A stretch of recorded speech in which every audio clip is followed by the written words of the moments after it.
In this exquisite song by Handel, Angels Ever Bright and Fair, written in 1749, there's a similar journey between major and minor from one section to another. What's more, the voice is leaping around far more than it did in earlier music. Its range is widening. What Handel is creating is a landscape of highs and lows, hills and valleys.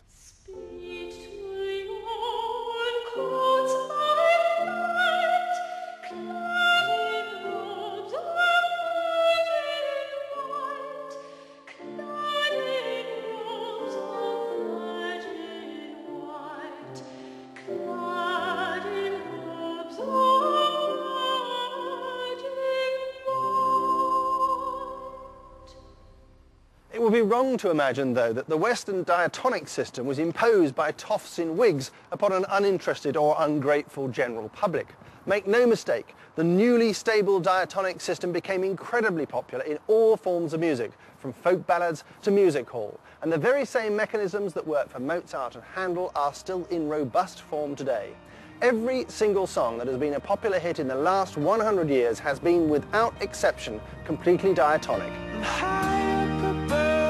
Down below, when you're too loved to let it go, but if you never try, you'll never know just what you were.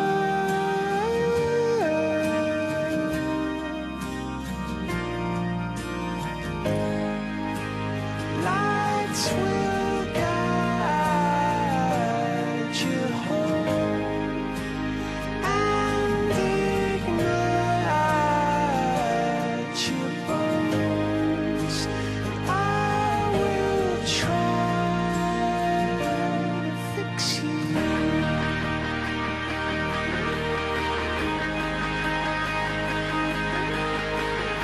Of course, a lovely tune is all very well, but you might want to compose something a bit longer than a 3-minute song. And if so, you're going to have to find ways of managing multiple tunes. Operas and symphonies need a scaffolding or a structure on which to hang their many melodies. For example, Mendelssohn's Violin Concerto begins with this simple melody.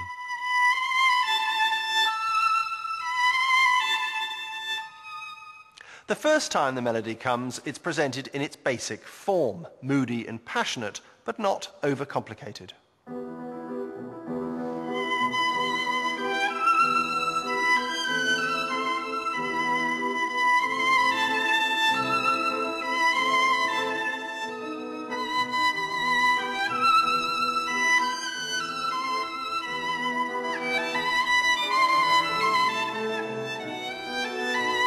Because this concerto was written to show off a solo violinist's virtuoso skill, you'd expect later versions of the tune to be more flashy, which they are.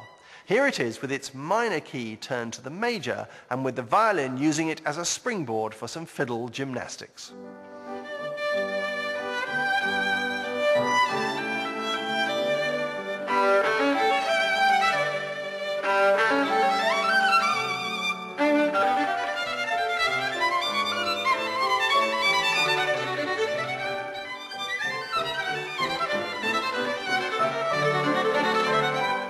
A couple of minutes later, our innocent-sounding melody has become a series of fierce, interrupting outbursts.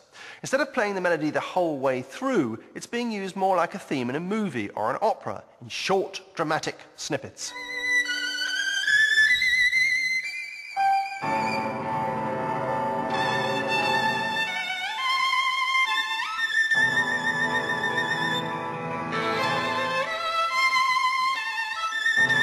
By the end of the first movement of this concerto, we've heard that opening melody in loads of variations, but we never hear it again exactly as it was at the beginning, pure and simple.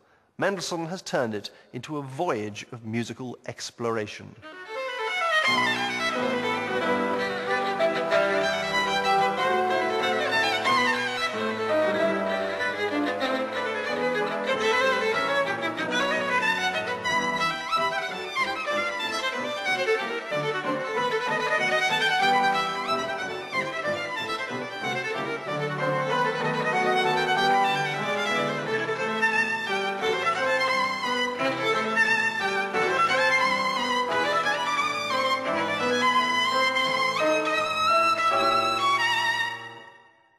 Western diatonic system completely dominated classical music between about 1700 and 1900.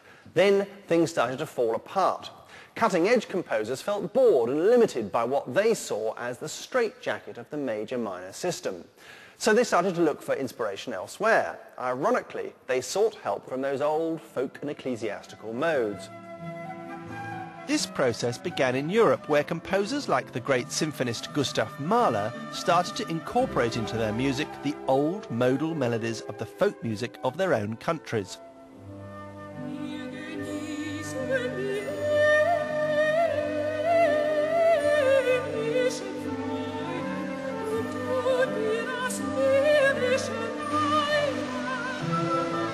The big story of melody in the last 100 years isn't the invention of new melodic forms, it's the fusing together of existing ones. In Britain, those Tudors with their false relations were dusted down and reintroduced, especially in the music of Ralph Vaughan-Williams. His best-known piece was actually based in its entirety on a tune by a Tudor composer, the Fantasia on a theme by Thomas Tallis.